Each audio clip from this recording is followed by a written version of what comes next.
Une question pareille en lien avec l'immobilier dans le cadre du divorce. Nous sommes en procédure de divorce. Nous venons de recevoir l'ordonnance de non-conciliation. Nous souhaitons vendre le pavillon, mais mon avocate ne veut pas. Est-ce que l'on peut vendre quand même? Elle m'a dit qu'elle arrêterait si on vend avant le divorce. Pour info, le pavillon est actuellement en location et chacun de nous est en appartement en location. J'ai la garde classique, car le papa a un emploi du temps en horaire décalé. Alors, oui, pourquoi l'avocate s'opposerait à la vente ou veut que ce soit vendu plutôt, c'est ça, hein, l'avocate? Nous souhaitons vendre, oui, mais l'avocat qui incite à ne pas vendre. Alors, je ne comprends pas trop bien pourquoi. Le principe, effectivement, c'est que quand on divorce, il faut qu'on soit capable de justifier, les époux soient capables de justifier d'une adresse distincte, ce qui a l'air d'être le cas. Après, on est censé, on doit, quand on divorce, ce qu'on appelle liquider son régime matrimonial, mais ça ne vient pas au stade nécessairement de l'ordonnance de non-conciliation. Donc, ça se fait dans un second temps. Donc, en attendant, effectivement, on peut bien régler les questions du fonctionnement et de la jouissance du domicile. Mais là, comme ça, sans en savoir plus, je ne vois pas ce qui s'opposerait au souhait de monsieur et madame. Très bien. Alors, allons dans une autre situation. Je suis séparé de mon mari et nous avons 2 petites filles de 4 et 5 ans dont j'ai la garde.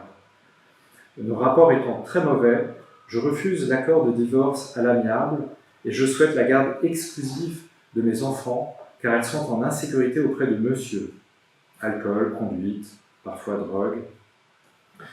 Cela fait 1 an et demi que nous sommes séparés et depuis octobre, il ne verse plus rien comme pension alimentaire car nous ne nous entendons pas. Il a décrété qu'il n'avait aucune obligation de le faire.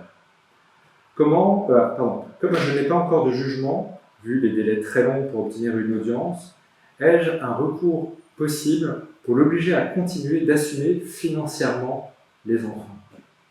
Alors, on l'a évoqué un petit peu tout à l'heure. Il existe déjà, quand on est titulaire de l'autorité parentale, parce qu'on est les parents d'un ou plusieurs enfants, on a l'obligation de les entretenir, de les pourvoir à leurs besoins élémentaires et notamment alimentaires. Alors, ça passe effectivement par le versement d'une somme d'accord entre les époux quand ils ne sont pas divorcés tous les mois, qui constituera dans un second temps le montant pourrait être révisé, mais la pension alimentaire. Mais si effectivement spontanément la personne ne verse rien, je suggérerais moi de saisir directement un juge pour divorcer et solliciter une pension alimentaire dans ce cadre, mais on peut imaginer saisir un juge pour contraindre votre parent à répondre à cette obligation d'entretien qui se traduira par le versement d'une somme à hauteur des moyens de monsieur, parce qu'effectivement, encore faut-il que sa situation lui permette en tout ou partie.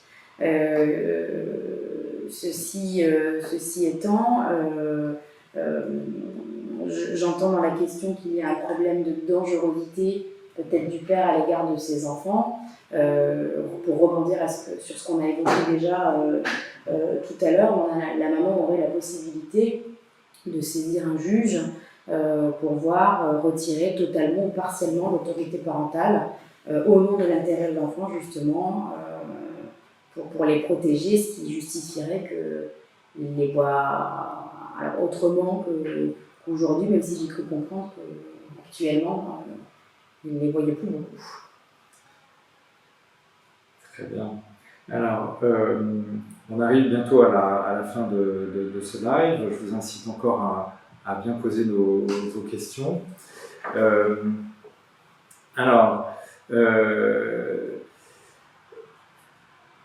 Un point. Alors justement, un Marocain marié à une Française depuis moins de 2 ans et sans enfant, que se passe-t-il en cas de divorce? Peut-il rester en France? Que se passe-t-il concernant les titres de séjour? Alors la préoccupation de cette personne réside effectivement, a priori, dans le fait qu'elle n'ait pas la nationalité française et qu'elle soit mariée donc à une personne de nationalité française. J'envisage, moi, la question peut-être plus sous le prisme d'une carte de séjour, d'un titre de séjour qu'on peut obtenir quand on est marié à un ressortissant français en France. Si on est sur une carte de séjour temporaire, qui est d'un an renouvelable, effectivement, une des conditions quand on obtient cette carte pour motif privé et familial, c'est de vivre avec la personne avec laquelle on est marié. Et donc le divorce, la séparation, on peut va forcément remettre en cause cette condition et pourrait justifier la perte de ce titre. Alors après, je ne sais pas si monsieur a un titre, de quelle nature est-il. Il y a des exceptions aussi à la perte de ce titre ou carte de séjour, mais ça fait l'objet après de d'autres discussions et on sort un petit peu de la matière familiale et du divorce.